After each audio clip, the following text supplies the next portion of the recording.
Harold Bennett woke before dawn, the winter chill pressing against the windows of his small apartment. The world outside was silent, blanketed by snow that glowed faintly under the streetlights. It was Christmas morning, a day that once held laughter and music in his home, back when Margaret was alive and Andrew was still a boy who believed his father could do no wrong. Now, at 68, Harold moved slowly, his joints stiff but his determination steady. He shuffled toward the small pine tree he had dragged home from a roadside stand 2 nights ago. The tree was crooked, its branches sparse in places, but Harold had decorated it carefully with old ornaments, some made by Andrew's small hands decades ago, others painted by Margaret when they were young parents scraping by on his modest paycheck. He stood in front of it now, gazing at the worn decorations as though they were relics of another life.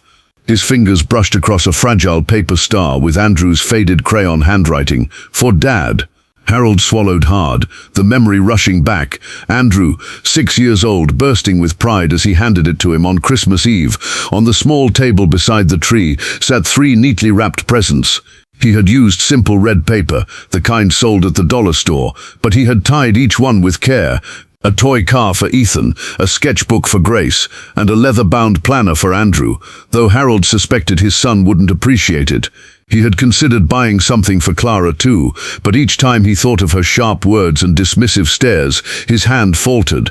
Still, it didn't feel right to leave her out. So, tucked in his coat pocket was a delicate silver brooch, one Margaret had once worn. Harold lowered himself into his armchair and let out a breath, his eyes drifting to the mantel where Margaret's photo rested. She smiled at him from the frame, her eyes as warm as they had been the night they first danced together at the town hall. "I'll see them today, Maggie," he murmured to the picture. His voice was hoarse but tender. "They'll roll their eyes maybe. Andrew will find something sharp to say. But the children, they're still young enough to remember love if they're shown it. I just want them to know I'm here." He leaned back, closing his eyes for a moment. The years had not been kind. Losing Margaret, watching Andrew grow more distant, being made to feel like an unwelcome guest in the very life he had sacrificed everything to build. Yet Harold clung to a single hope, that Christmas might soften something in them, that the season might stir memories strong enough to bridge the widening gulf. The clock on the wall ticked toward 8. Harold stood, straightened his jacket, and carefully picked up the 3 presents. He slipped Margaret's brooch into his pocket, patted it once, and whispered, "Wish me luck." Then he locked his apartment door behind him and stepped out into the snow, the weight of years pressing on his shoulders, but a flicker of determination burning quietly in his chest. This Christmas, he thought, would not pass in silence. The cold bit into Harold's cheeks as he trudged toward the old Buick parked along the curb. The car had seen better days, its paint dulled by winters and summers long past, its engine grumbling like an old man woken from sleep. He slid the presents carefully onto the passenger seat, brushing snow from his coat before easing behind the wheel. The heater coughed to life, though it would take miles before the air turned warm. Harold sat there for a moment, gripping the wheel, watching his breath fog the windshield. He wasn't in a hurry. Christmas morning should have felt different, brighter, full of anticipation. Instead, he found himself hesitating, as though part of him already knew what kind of reception waited at Andrew's house. Still, he turned the key, and the Buick rumbled forward, tires crunching through snow-packed streets. The city was quiet, its usual chaos softened under the holiday hush. Houses he passed were lit with strings of colored bulbs, their windows glowing with laughter he couldn't hear. He imagined the families inside, children tearing at wrapping paper, parents sipping coffee with sleepy smiles, grandparents welcomed with hugs instead of suspicion. He tried not to envy them, but the ache in his chest betrayed him. The road stretched on, and with it came the memories. He thought of Andrew's first Christmas, after Margaret had passed. Harold had worked double shifts that year to afford a guitar Andrew had begged for. The boy had been 15, withdrawn, angry at the world for taking his mother. When he opened that guitar, though, his eyes had lit up in a way Harold never forgot. But those moments were gone now. Somewhere between adolescence and adulthood, Andrew had drifted from him. It wasn't sudden, not like a door slamming shut. It was slower, quieter, like frost creeping across a window pane. College, a career, marriage to Clara, and soon Harold was no longer the steady presence Andrew relied on, but a reminder of a life he wanted to leave behind. Harold pressed harder on the gas, as if outrunning the thoughts. The highway unrolled beneath him, grey against the white landscape, the occasional car flashing past. He adjusted the rearview mirror and caught sight of his own reflection, lined face, weary eyes, hair gone almost entirely silver. He hardly recognized the man staring back. "You did your best," he muttered, his voice barely audible over the hum of the road. "You gave him everything you could." Still the doubts clawed at him. Maybe Andrew was right, maybe he was a burden now. Maybe Clara's disapproving glances weren't cruel, just truthful. And yet, as his hand brushed against the pocket holding Margaret's brooch, he felt her presence steadying him. Margaret wouldn't have wanted him to surrender to silence. She would have told him that love isn't measured by how it's received, but by how steadfastly it's given. By the time he turned onto the familiar street, the morning sun had risen, pale and cold above the rooftops. Andrew's house came into view, a tall suburban home with perfect shutters and a wreath on the door that looked as though it had come from a glossy magazine. Harold parked at the curb, cutting the engine. For a long moment, he sat still, staring at the house that once felt like a second home, but now seemed like a fortress. He drew in a deep breath, gathered the gifts into his arms, and opened the door. The snow crunched under his boots as he walked toward the front steps, his heart heavy, his hope fragile but alive. Christmas morning had begun. Harold shifted the gifts in his arms as he stood before the polished front door, its brass handle gleaming in the pale winter sun. The wreath hung neatly in place, artificial pine, gold ribbon and small red ornaments perfectly arranged. It looked festive, yes, but also impersonal, as though chosen from a catalogue rather than made with care.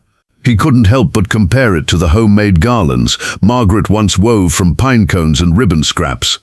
He rang the doorbell, and the familiar chime echoed faintly inside. Moments later, the door swung open. Clara stood there, immaculate as always, her auburn hair swept into a neat bun, her blouse crisp despite the holiday. Her eyes flicked over Harold, pausing briefly on the worn coat, the old boots dusted with snow, the dollar store wrapping paper that barely hid the gifts.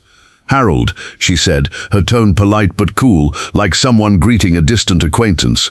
"You're early." Her words landed heavier than they should have. He forced a smile. Didn't want to keep anyone waiting. She stepped aside reluctantly. "Come in. Wipe your boots, please." The warmth of the house enveloped him as he crossed the threshold. It smelled faintly of cinnamon and pine, though not quite real, likely a scented candle burning somewhere. The living room was spotless, decorated in tasteful tones of silver and blue. Stockings hung perfectly aligned over the fireplace, embroidered with names: Andrew, Clara, Ethan, Grace. No stocking for him. He swallowed hard and bent down to unlace his boots, careful not to track snow across Clara's polished floors. When he straightened, Ethan and Grace appeared at the top of the staircase, peering down curiously. Ethan, 12, had grown taller since Harold last saw him, his hair falling into his eyes. Grace, just 9, clutched a stuffed rabbit to her chest. "Grandpa," she said softly, a question more than a greeting. "Morning, sweetheart," Harold replied, his voice warm despite the lump in his throat. He lifted the presents slightly. "Brought a few things for you."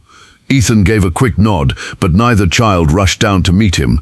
Clara's sharp glance upward was enough to keep them hesitant. Then Andrew appeared from the kitchen, dressed in a sweater that looked expensive, his hair perfectly combed. His expression tightened the moment his eyes fell on his father.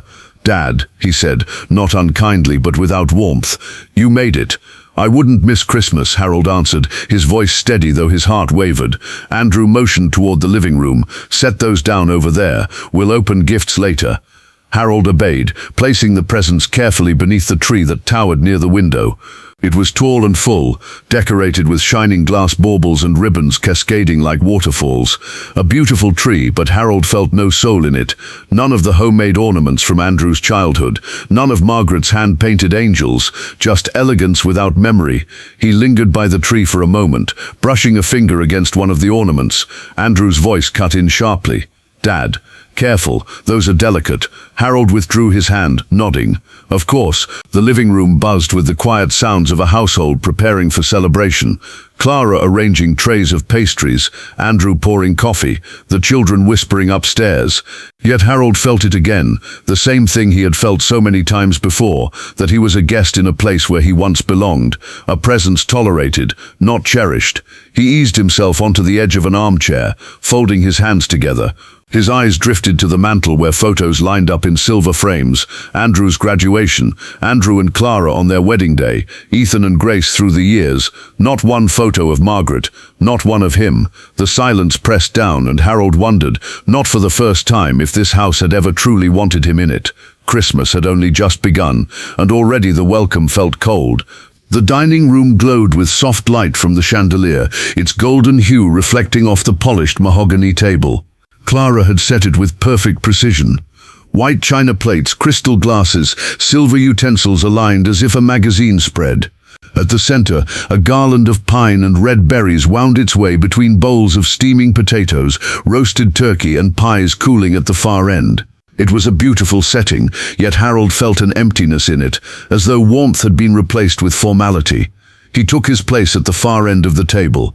Not at the head, not beside Andrew, but pushed to the side like a guest among strangers. Clara moved efficiently, adjusting napkins, her every motion brisk. Ethan and Grace slipped into their chairs across from Harold, their eyes briefly meeting his before darting away, as if unsure whether to speak. Andrew sat at the head, leaning back slightly, surveying the scene like a man in command of his household. Harold couldn't help but notice how much his son looked like Margaret around the eyes. Though where her gaze had been soft, Andrew's carried a permanent edge. "Everything looks perfect, Clara," Andrew said, lifting his glass of wine. His tone was approving, but it sounded more like an evaluation than a compliment. "Thank you," she replied, offering him a quick smile before sitting down herself. Harold cleared his throat gently. "It's a fine spread. Reminds me of the dinners Margaret used to put together." Clara interrupted smoothly, her voice firm but polite. "Yes, well, times change, traditions evolve." The words stung, and Harold let them pass, though his chest tightened. He folded his hands in his lap, fingers twitching as though reaching for something that was no longer there. For a while, the only sounds were forks scraping and glasses clinking. Harold glanced at Ethan, who was pushing peas around his plate. "You still playing soccer, Ethan?" he asked, voice gentle. The boy shrugged without looking up. "Yeah," Harold smiled faintly. "You were quick on your feet last time I saw you. Bet you're even better now." Ethan muttered, "I guess," and shoved another forkful into his mouth. Clara's eyes flicked toward Harold, a look that seemed to warn him not to press further. Turning his attention to Grace, Harold tried again. "And you, Grace? Still drawing? Your mother told me you had quite the imagination." Grace's cheeks pinked, and she nodded shyly. "I made a card for Mum. For Christmas." "That's wonderful," Harold said warmly. "I'd love to see it." Before Grace could answer, Andrew cut in, his voice sharp but casual. "Dad, let's not make the kids feel pressured to perform. They don't need a spotlight every time you visit." The words sliced more than Andrew realized. Harold drew back, his appetite gone, though the turkey on his plate sat untouched. He stared at the food, but all he saw was Margaret standing in their old kitchen years ago, coaxing young Andrew to show off his drawings, clapping with joy no matter how crooked the lines. She had celebrated every effort, no matter how small. Silence settled heavily again until Clara spoke. "So, Andrew, did you hear from Mr. Keller about that investment opportunity?" And just like that, the conversation shifted away. The children bent their heads toward their plates. Andrew spoke animatedly about work, Clara nodding along. Harold faded into the background, his presence reduced to the occasional scrape of cutlery. He lifted his glass of water and took a slow sip, staring at the flickering candles in the centerpiece. The flames danced, fragile yet defiant.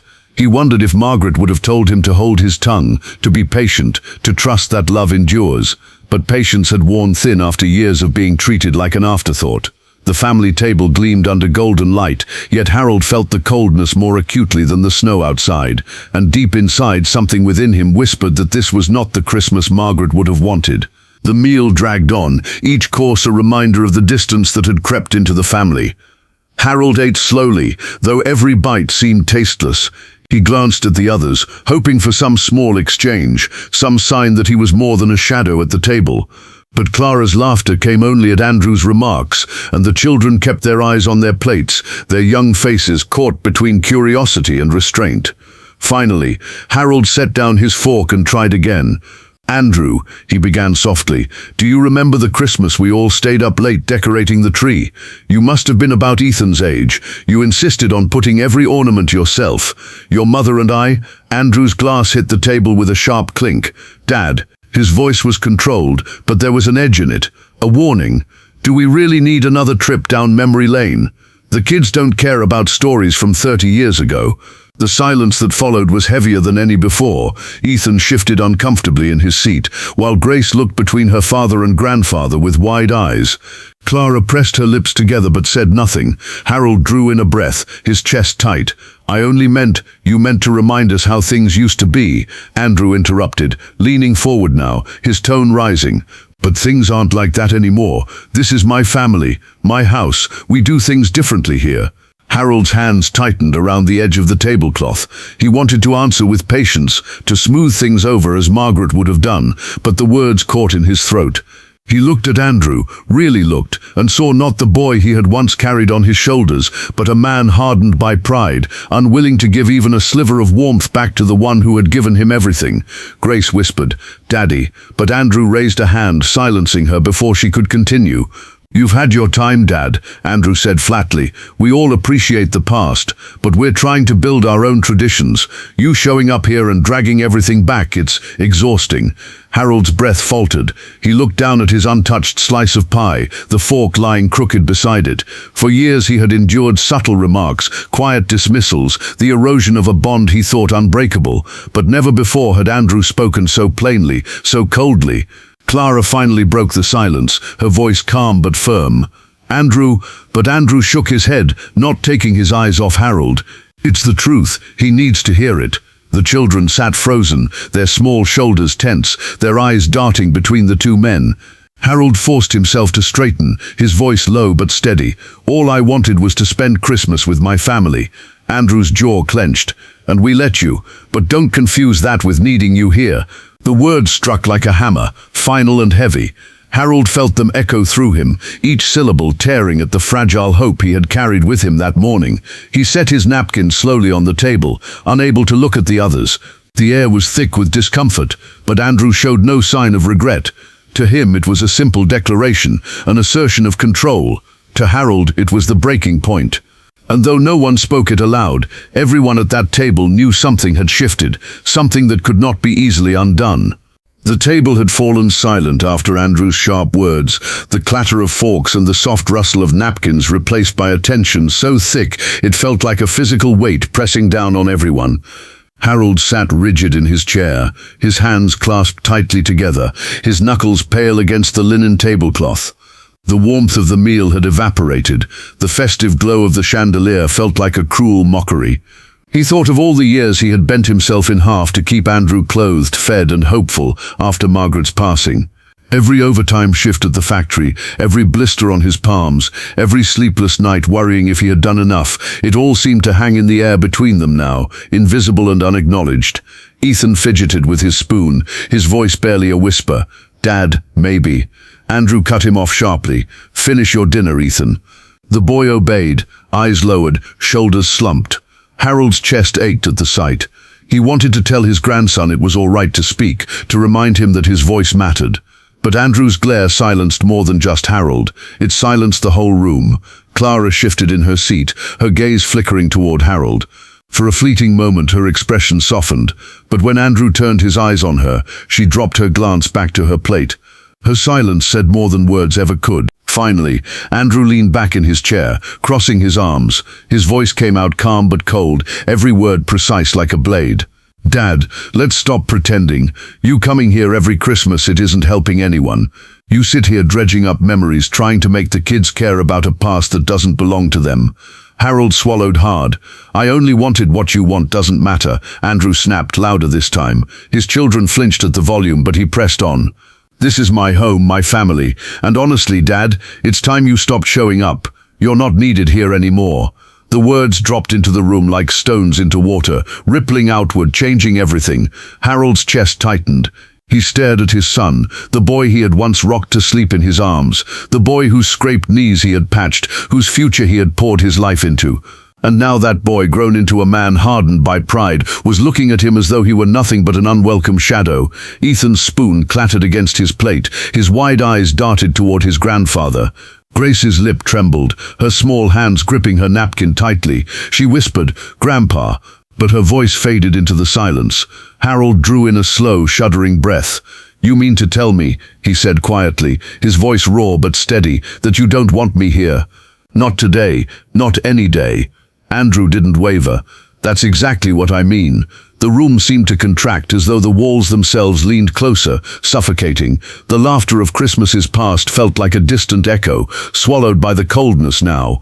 Harold pushed back his chair with a low scrape, the sound startling in the heavy quiet. He didn't argue, he didn't plead, he simply stood, his back straight despite the ache in his bones, his dignity intact even as his heart broke. The breaking point had come, not with shouting, but with clarity. His son no longer wanted him, and for the first time in years, Harold allowed himself to wonder if staying silent all this time had been his greatest mistake. The house buzzed faintly with holiday noise, Clara moving dishes in the kitchen, Andrew speaking in low tones to Ethan about cleaning up, Grace humming a song under her breath as she stacked napkins. But to Harold, it all sounded distant, muffled, like he was underwater. After Andrew's words, he had slipped away quietly, retreating to the guest room at the end of the hall. Once, Margaret had helped decorate this room, back when she was alive, and Andrew still welcomed him with open arms. She had insisted on putting soft quilts on the bed, a basket of magazines in the corner, fresh flowers on the nightstand.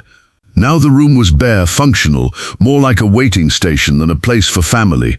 Harold closed the door behind him and leaned against it, his breath catching in his chest. He pressed a hand against the wood, his body trembling as the weight of Andrew's rejection settled deep inside. For a moment, he simply stood there, listening to his own heartbeat. Then, moving slowly, he pulled his old leather suitcase from the closet. Its surface was cracked, the brass buckles tarnished, but it had carried him through years of travel, business trips, family vacations, hurried drives to see Margaret's family. Now it would carry him away from the family he had once built. He opened it on the bed and began folding his clothes with care. Each shirt, each sweater was folded crisply, as though neatness might keep his sorrow contained. His hands trembled when he tucked in the scarf Margaret had knitted for him during their first winter together. The yarn was faded, but the warmth of her hands seemed to cling to it still. On the nightstand sat a small wooden box, one he always traveled with. He opened it now, revealing the letters Margaret had written him over the years, some during Andrew's childhood, others during her illness. He lifted the topmost letter, the paper yellowed with age, the ink smudged by tears shed long ago. Her handwriting looped gracefully across the page. "If ever you feel alone, Harold, remember you are the root that holds us steady. Andrew will understand one day. Be patient. Be strong." The words blurred as his eyes filled with tears. He pressed the letter to his chest, whispering into the silence, "Maggie, I tried. God knows I tried." The sound of footsteps in the hallway pulled him back. For a moment he thought Ethan or Grace might knock, but the steps passed by. He sat heavily on the bed, the suitcase half packed beside him. The temptation to simply walk out that very night gnawed at him. Yet another part of him, the part Margaret's words always awakened, told him to hold on just a little longer. He slipped the letter carefully into the pocket of his coat, where he also kept Margaret's silver brooch. Together, they felt like a shield against the cold. Then he zipped the suitcase shut, the sound sharp in the still room. Harold sat there for a long while, staring at the bag. It represented everything he had endured, everything he was ready to leave behind. And yet, deep inside, he knew his story in this house wasn't finished. Not yet. The suitcase sat closed on the bed, but Harold couldn't bring himself to lift it. Instead, he found himself reaching again for the bundle of letters, the paper thin and fragile, the ink carrying the echo of a woman who had once been the steady heartbeat of his life. He unfolded one at random, his hands trembling slightly. Margaret's handwriting flowed across the page in soft curves, familiar as his own breath. "Harold," it began, "if you are reading this, I want you to know how deeply I trust you. Whatever storms we face, whatever hardships come, you have always been the anchor." Her voice filled his mind, as though she were seated beside him, her gentle hand resting on his knee. The memory of her laughter flickered. Margaret in the kitchen humming carols, Margaret coaxing Andrew to hang ornaments higher on the tree, Margaret leaning against him during snowy walks home from church. Every memory was tinged with warmth, and everyone reminded him of what had been lost. But beneath the ache there was a thread of strength. Margaret had endured hardship too. She had seen Harold's exhaustion after long shifts, and had whispered to him in the dark that it would all be worth it. She had believed in him when he doubted himself, had believed in Andrew's goodness even when the boy had grown distant. He set the letter down carefully and took another. This one was shorter, written during her final illness, her hand shakier but still determined. If Andrew ever forgets, remind him that love is not weakness. Remind him of who we are, Harold. Promise me you won't let him erase what we built. Harold pressed the page to his chest, closing his eyes. The room blurred around him, and he saw her again in that hospital bed, pale but smiling, telling him to hold on. Her last Christmas had been quiet but beautiful, her fragile hands tracing the outline of Andrew's face, her eyes shining with hope that he would never turn cold. And yet here Harold sat, banished from the family table, her hope crumbling under Andrew's indifference. He rose from the bed and walked to the window. Snowflakes drifted in the night, silver under the streetlight. Their slow descent reminded him of another Christmas, years ago, when Margaret had insisted they let Andrew open one gift early. She had laughed as the boy ripped paper from a toy train set, his eyes glowing. Harold had watched them both, feeling like the richest man alive. Tears pricked his eyes now, but behind them was something else, a flicker of resolve.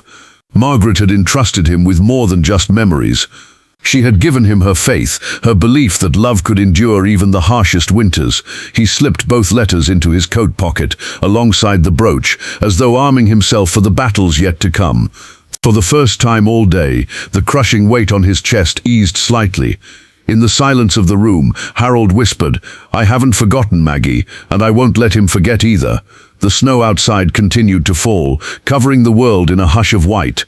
But inside Harold, something stirred, a quiet strength born not of anger but of remembrance. Margaret was gone, but her voice remained, and with it came the first glimmer of a plan. The letters lay folded neatly in Harold's coat pocket, their weight heavier than any possession he had ever carried. They were not just scraps of paper, they were Margaret's voice, her truth, and perhaps the only weapon he had left against the wall Andrew had built between them. Harold sat on the edge of the bed, staring at the suitcase. His instinct told him to leave quietly, to retreat into the snowy night and never look back. But Margaret's words echoed in his mind. "Promise me you won't let him erase what we built." Leaving without a word would mean surrender. And Harold had not spent his life working, sacrificing and enduring, just to be written out of his own family. He opened the drawer of the nightstand and pulled out a small leather journal. Its pages were filled with years of notes, expenses carefully recorded, milestones marked, thoughts he had scribbled in lonely hours. At the back were the documents he had guarded closely, the deed to his modest apartment, the life insurance policy he had never told Andrew about, and the savings account records Margaret had started with him decades ago. It wasn't a fortune, but it was the sum of a lifetime's toil. Harold spread the papers across the bed. By the glow of the small bedside lamp, they looked almost ceremonial, like proof of his existence, proof of every sacrifice Andrew had forgotten. Slowly, he began gathering them into an envelope. Into it, he slipped not only the financial records, but also one of Margaret's letters, the one where she had written, "If Andrew ever forgets, remind him that love is not weakness." He sealed the envelope carefully, then rested his hand on it for a long moment. This would be his secret gift. Not money, not property, but truth. Truth Andrew could not deny. Truth the children would see, unfiltered by their father's bitterness. His thoughts turned to Ethan and Grace. He had seen the flickers of doubt in their eyes at dinner, the hesitation when Andrew's voice grew sharp. They were young, impressionable, but not blind. If they could read Margaret's words, if they could see what their grandparents had built, maybe they would understand. Maybe the cold chain Andrew was forging around them could be broken before it was too late. Harold slipped the sealed envelope into the pocket of his jacket, placing it beside the brooch and the other letters. Together they formed a small arsenal, not of anger but of remembrance. The door creaked faintly as Harold rose to his feet, listening for sounds in the hallway. Clara's voice drifted from downstairs, brisk and businesslike as she gave instructions about clearing the table. Andrew's footsteps echoed heavily across the wooden floor. The children were whispering in their rooms. For now, no one noticed him, and that suited him fine. Harold crossed to the mirror above the dresser. He studied his reflection, a man lined by years of labor, his hair silver, his eyes shadowed by fatigue. Yet beneath the weariness was something steady, determination. Margaret would have seen it. He touched the pocket where the envelope rested. "They won't forget you, Maggie," he whispered, "not while I still draw breath." The plan was forming, clear and undeniable. Tomorrow, or perhaps even tonight, the truth would come to light. And when it did, Andrew would no longer be able to silence him. Harold turned off the lamp, leaving the room in darkness, but the flicker of resolve within him glowed brighter than ever.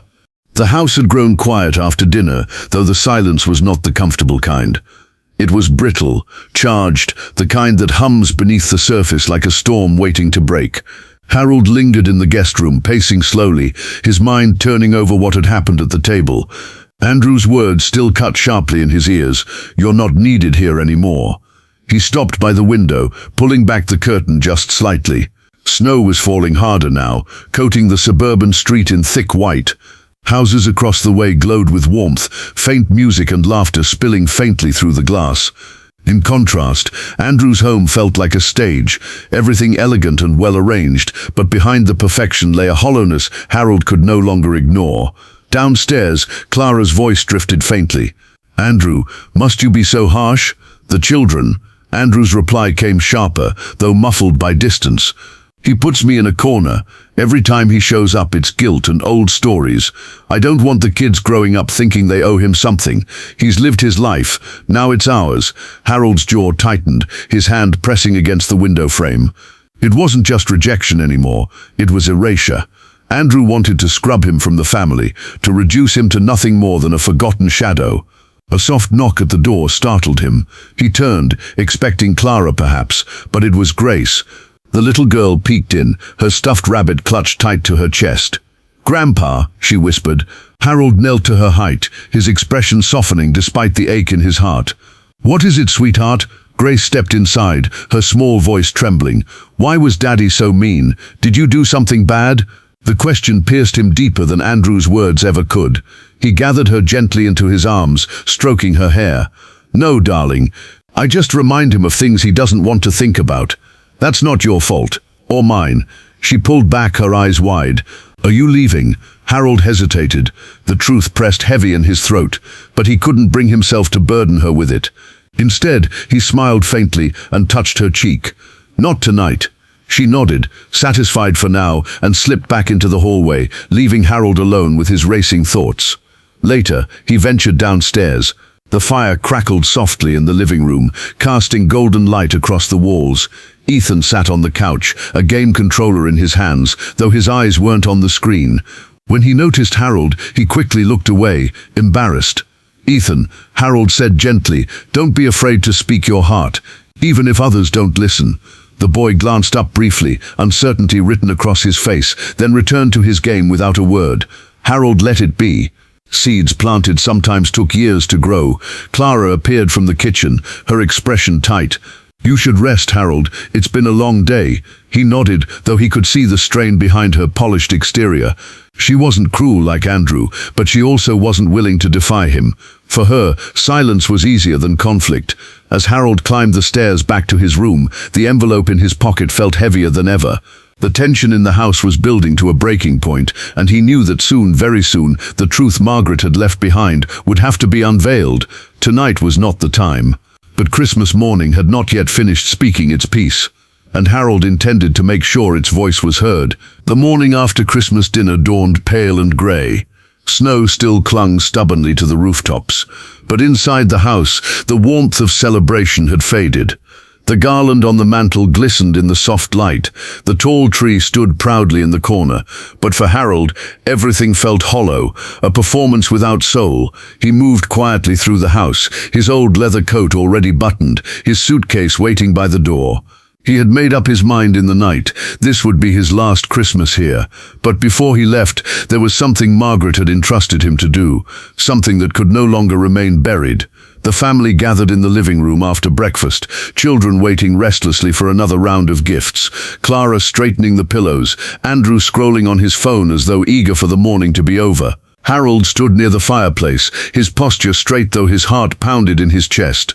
Slowly, he reached into his coat and withdrew the sealed envelope. His voice was steady, though threaded with emotion. "There's something I need to share before I go," he began. Andrew looked up sharply. "Dad, can we not do this right now? The kids don't need a lecture on your way out the door." But Harold shook his head, his silver hair catching the light. "It's not a lecture. It's Margaret's words. Your mother's." The room stilled. Even Andrew's grip on his phone faltered. Grace leaned forward, curiosity shining in her wide eyes. Ethan set aside his toy car, sensing something important. Harold carefully unfolded the letter and began to read aloud. Margaret's handwriting came alive through his trembling voice.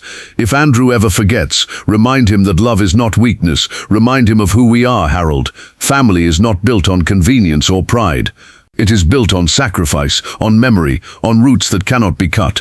The children listened intently, their faces softening with something Harold hadn't seen before: recognition, connection. He continued, his voice breaking but determined. "Tell him that if he turns away from the past, he risks losing the future. Remind him that we are more than names on a door or pictures in a frame. We are a story, and every chapter matters." When he finished, silence fell like snow. Harold lowered the letter slowly, his hand trembling. Grace whispered, "She really wrote that." "Yes," Harold said gently. "She wanted us to remember. All of us." Andrew's face darkened, his jaw tight. "Dad, this is manipulation, dragging out Mom's letters, trying to make me feel guilty." "It isn't guilt I want for you, Andrew," Harold interrupted firmly, his eyes lined with age but burning with truth, locked onto his son's. "It's remembrance of who your mother was, of everything we sacrificed to give you this life." Ethan shifted, his voice hesitant but clear. "Dad, Grandpa's not wrong. Mom always says family matters. Maybe we should listen." Andrew turned on him, but the boy didn't look away this time. Grace nodded quickly, clutching her stuffed rabbit to her chest. "Grandma's words, they sound true." Clara stood frozen, her hands folded, her expression unreadable. She didn't speak, but her eyes flickered between her husband and the children, something wavering in her resolve. Harold folded the letter carefully and placed it back in the envelope. He didn't push further. He had said what needed saying. Whether Andrew accepted it or not, Margaret's voice had now been heard, carried across generations, and Harold knew the truth of it.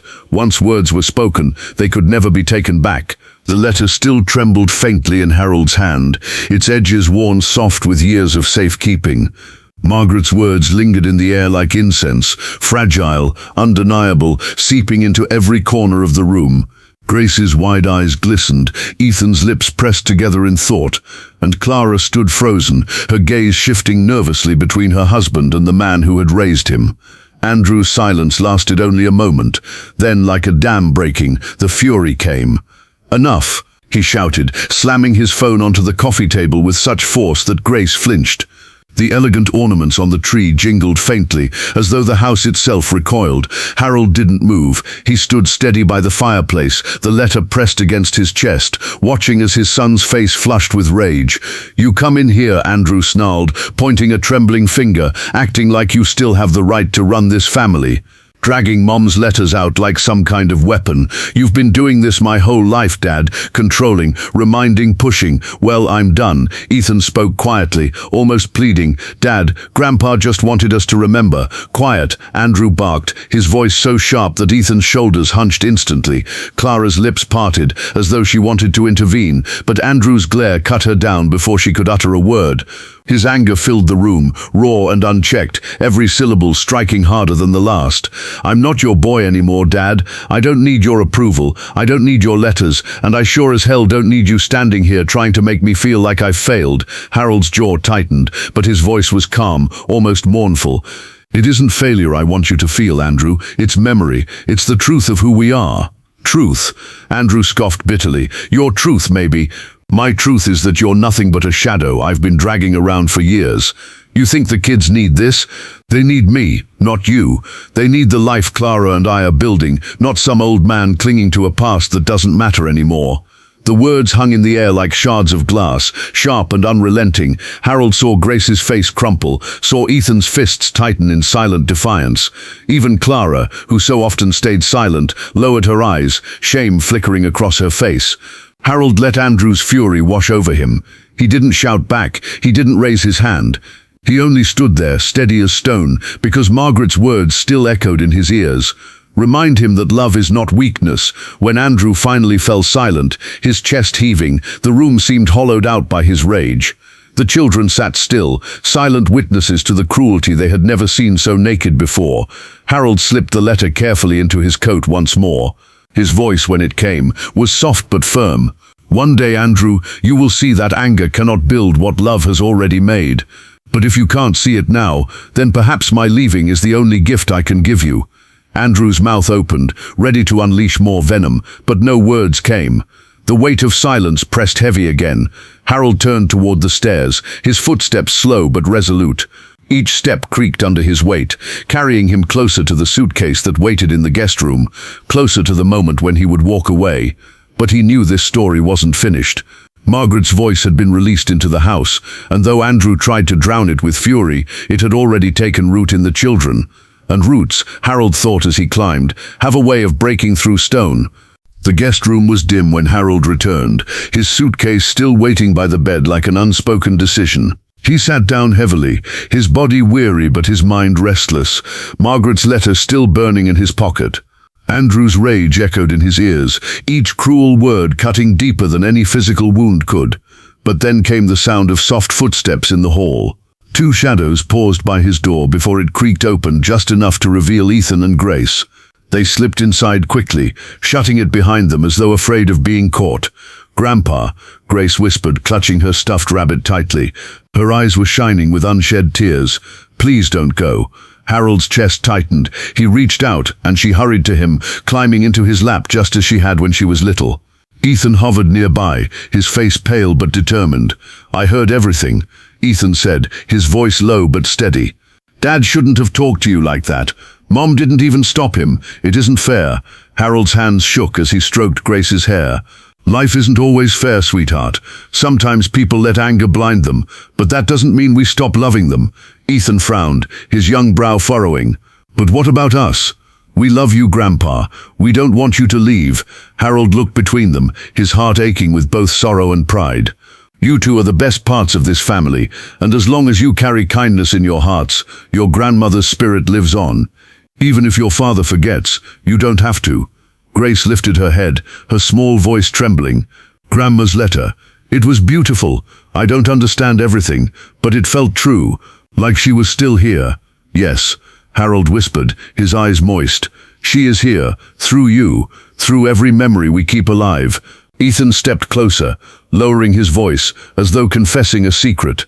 "Dad thinks he's protecting us by pushing you out. But he's wrong. He's making us lose you and Grandma too." Harold studied the boy, seeing the strength Margaret had always insisted was in him. "You're braver than you know, Ethan. Don't let anger make you silent. Speak the truth, even if it's hard." The boy nodded, resolve settling in his young features. Grace clung tighter to Harold, as though afraid he might vanish if she let go. For a long time the three of them sat together in the quiet, the storm of Andrew's fury locked outside the door. Harold felt warmth he hadn't known all weekend, a fragile, flickering flame of connection that Andrew's anger hadn't managed to snuff out. At last Ethan spoke again, his voice hushed but firm. "If you go, Grandpa, can we come with you?" The question nearly broke Harold. He shook his head gently, cupping Ethan's shoulder. "No, my boy, your place is here, with your parents. But know this, you'll always have a place with me, no matter what your father says." Grace nestled against him, whispering, "We'll remember." Harold closed his eyes, holding them both close. Margaret's words rose in his memory once more. "We are a story, and every chapter matters." Tonight, he realized, the children had chosen to keep the story alive.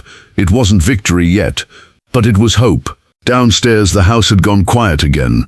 Andrew sat in his study, the low hum of his voice on a phone call drifting faintly into the hallway.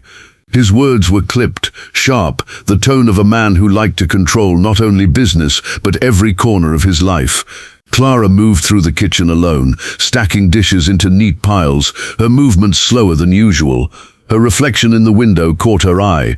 A woman in her 40s, hair neatly tied back, posture straight, but her face weary. She had built her life around order, around keeping things polished and proper, but beneath the surface, something had begun to fray. She thought back to the letter Harold had read. Margaret's words had cut through Clara in a way she hadn't expected. They spoke of love, of sacrifice, of family bound together not by rules but by devotion. Clara had never met Margaret, but she felt the ghost of her presence in those words, felt the contrast between that warmth and the cold rigidity Andrew carried like a shield. She set down a glass too hard, the sharp clink startling even herself. For years she had defended Andrew, his temper, his pride, his need to control. She told herself it was strength, that he was protecting their family, steering them towards success. But now, seeing the look in Ethan's eyes at dinner, the way Grace had flinched under Andrew's voice, Clara felt a crack forming in the story she'd always told herself. Her hands tightened on the counter. Had she been complicit all along? By staying silent, by nodding when Andrew cut Harold down, had she helped erase the very roots Margaret had begged them not to forget? She heard soft footsteps above, children moving down the hall, perhaps toward Harold's room. Clara's chest tightened. They were too young to bear this burden, and yet Andrew's anger was forcing them into choices no child should have to make. Clara, Andrew's voice broke through, sharp from the doorway. He had finished his call, his eyes narrowed. "Why are you standing there like that?" She straightened quickly, her hands smoothing her blouse. "Just thinking." "Don't," he said briskly, stepping into the room. "This is simple. He's trying to manipulate us, to pit the kids against me. That's what he's always done. I won't let him win." Clara met his gaze, something stirring behind her eyes.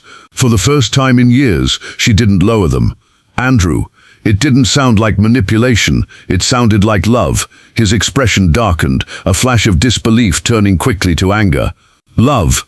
You call that love? Him dragging Mum's words out to shame me in front of my own family." She held her ground, though her heart pounded.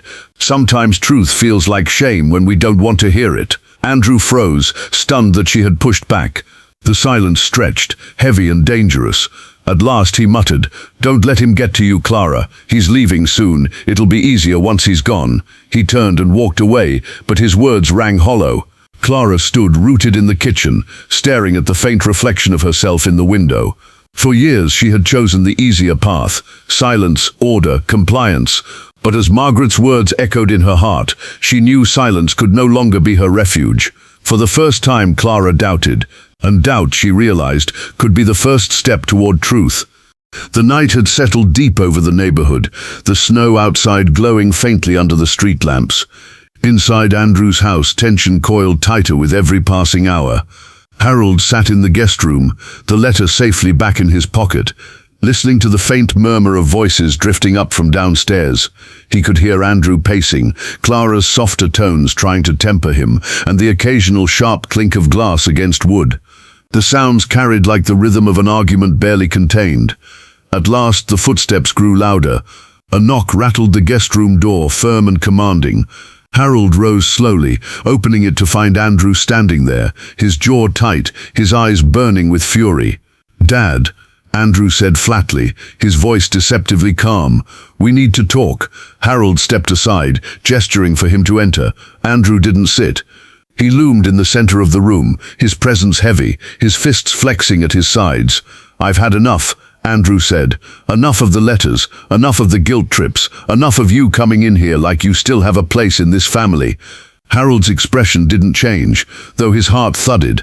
"I never wanted to take your place, Andrew, only to be part of it." Andrew scoffed, shaking his head. "Part of it? You mean running it? You've always thought you knew better about me, about Mom, about how this family should be. But it's my house now, my family, and I won't let you poison it." The words struck harder than the icy wind outside. Harold drew in a slow breath. "If that's truly how you see me, then what do you want, Andrew?" Andrew leaned closer, his voice sharp as glass. "I want you gone, tonight." The ultimatum hung in the air like a guillotine. Harold stared at his son, searching his face for even a flicker of hesitation, but Andrew's eyes were stone.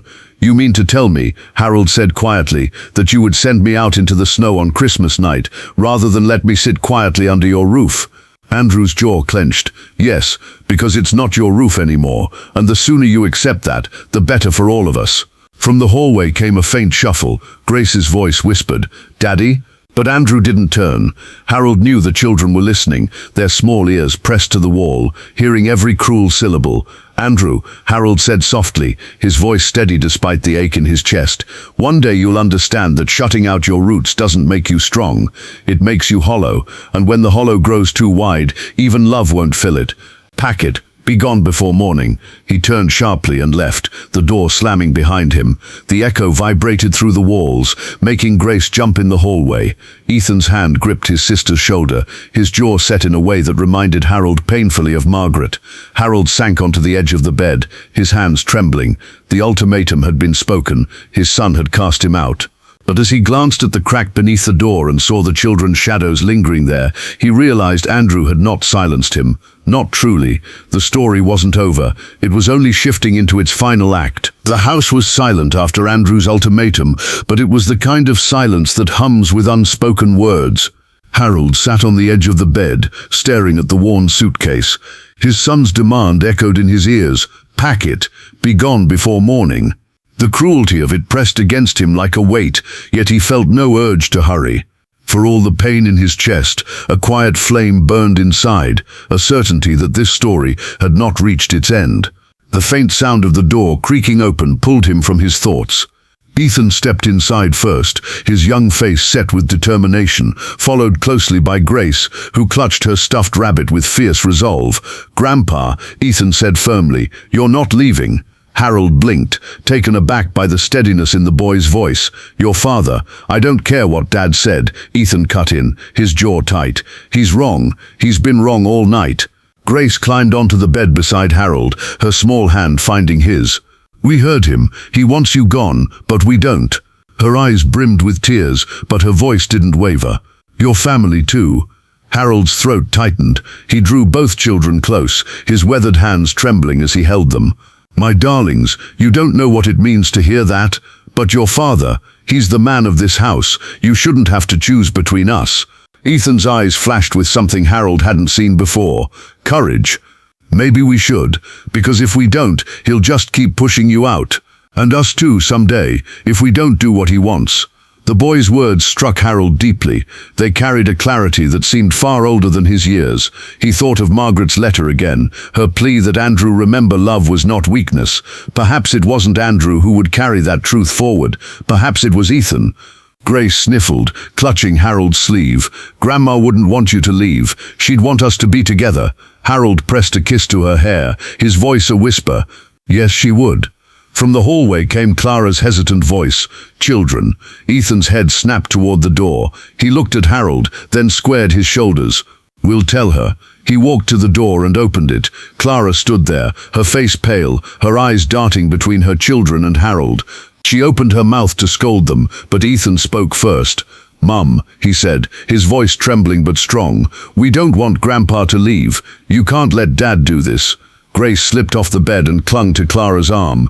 "Please, Mummy, don't let him send Grandpa away." He read Grandma's letter. It was beautiful. "She still loves us." Clara froze, torn between loyalty to Andrew and the raw plea in her children's voices.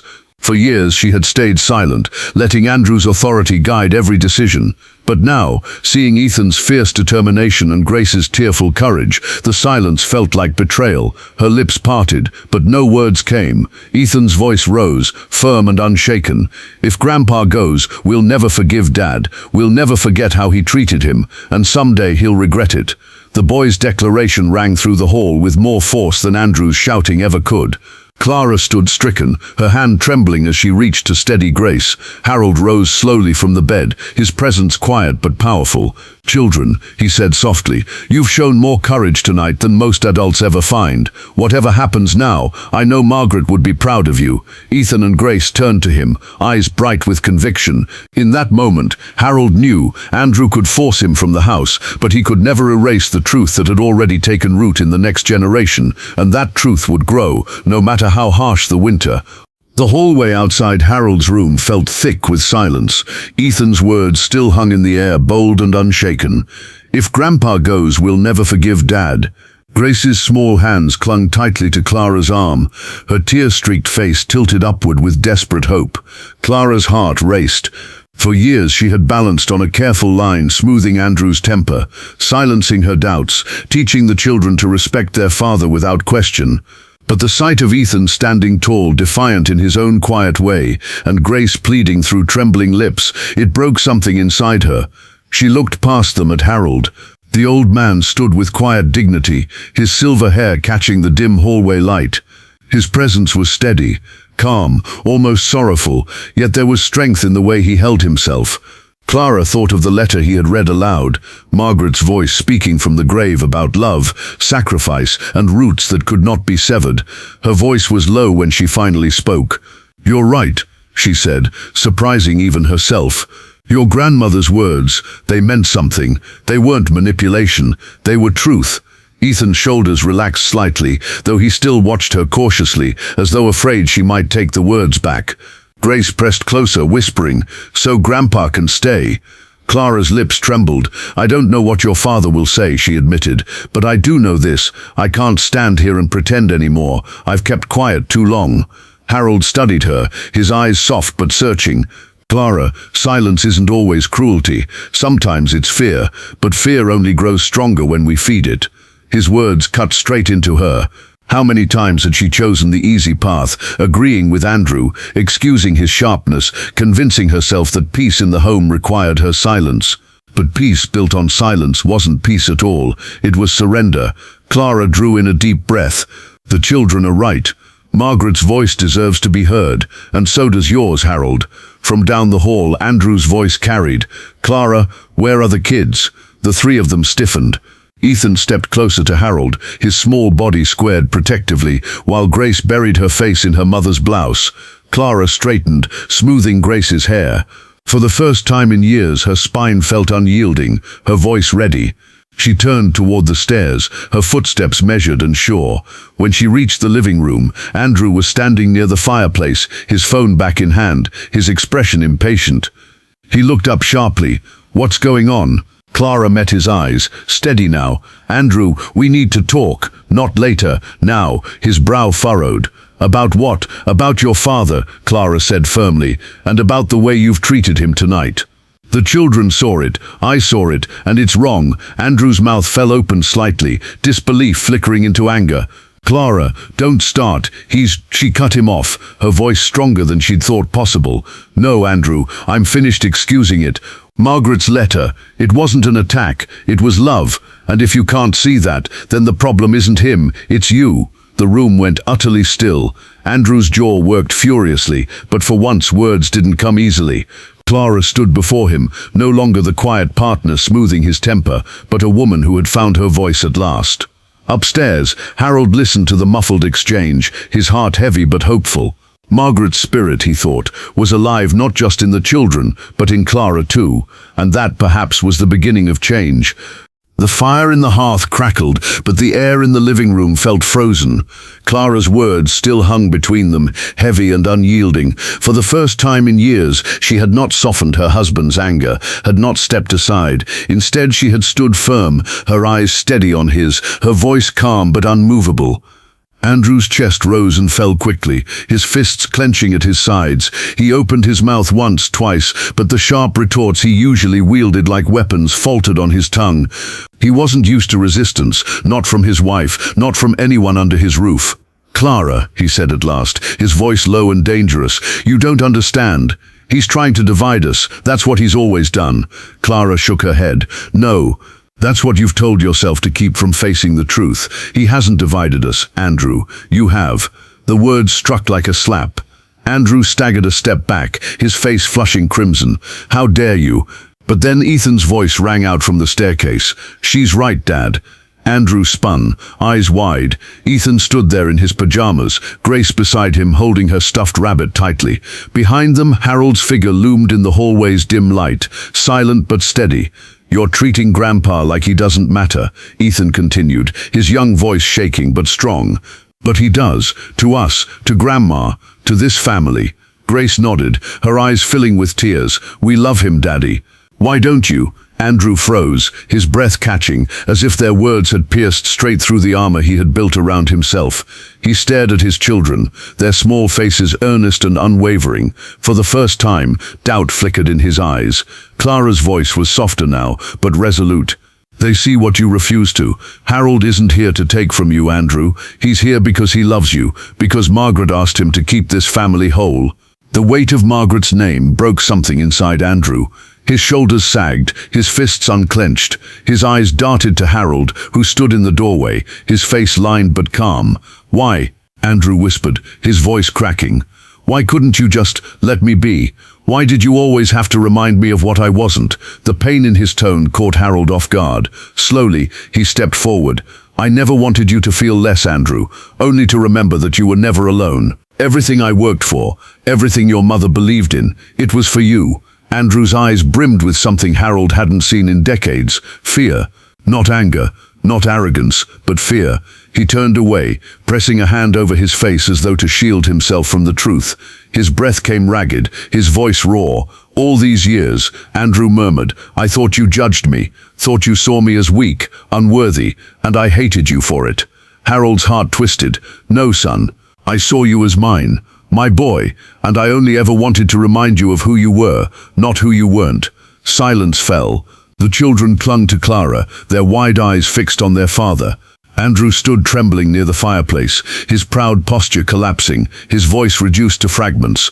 For a moment he looked less like the man who had barked commands, and more like the boy Harold once carried on his shoulders, lost, aching, desperate for approval. The room was heavy with the shift. Pride had cracked, anger had faltered. What remained was raw, unguarded and fragile. Harold didn't press further. He knew healing could not be forced, it had to be chosen. And for the first time he saw a glimmer that maybe, just maybe, Andrew might choose it. The house seemed to hold its breath. The fire crackled low, shadows flickering across the walls. Andrew stood near the hearth, shaken, his pride cracked wide open. Clara's arm wrapped protectively around Ethan and Grace, who clung to her but kept their gaze fixed firmly on their father. And Harold, steady, quiet Harold, felt the moment arrive. He reached into his coat pocket and withdrew the envelope, its edges worn soft with handling. His fingers lingered on it, remembering the countless nights he and Margaret had saved, planned, sacrificed, all for this family. I was going to take this with me when I left, Harold said, his voice calm but resolute. But Margaret's words reminded me of something. Gifts are meant to be shared, and tonight I have one last gift to give. Andrew turned slightly, his eyes narrowing, still guarded though his anger had dimmed. Another lecture.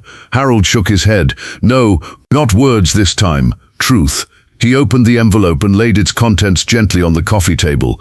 Bank statements, the deed to his small apartment, the life insurance policy, and at the very top, Margaret's final letter. The children leaned forward, their eyes wide, Clara's breath catching as she saw the careful arrangement. These are the fruits of a lifetime, Harold explained. Your mother and I didn't have much, Andrew, but we gave everything we could. We saved, little by little for you, for your children, for this family. Andrew's eyes fell on the papers. Confusion flickered across his face, then disbelief. All of this, you kept it? Yes, Harold said quietly, because Margaret made me promise that whatever storms came, I would protect the roots of this family. And this, he gestured to the papers, was part of that promise. Clara reached forward, her hand brushing the top letter.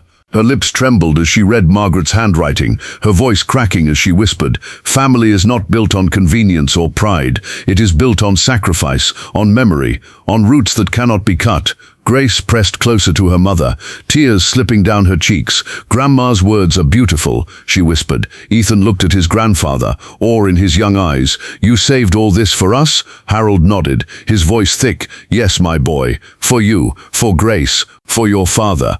Even when he thought I had nothing left to give. Andrew swallowed hard, his gaze locked on the envelope. For the first time he looked small, stripped of his bluster, confronted not with anger but with love so tangible it left no room for denial. He reached toward the papers, but his hand trembled halfway, stopping in the air. I thought you only ever wanted to remind me of my failures, he admitted hoarsely. I didn't know you'd kept all this, that you'd still believed in me. Harold stepped closer, his voice steady but filled with ache. "I never stopped, Andrew, not once. But belief without truth means nothing.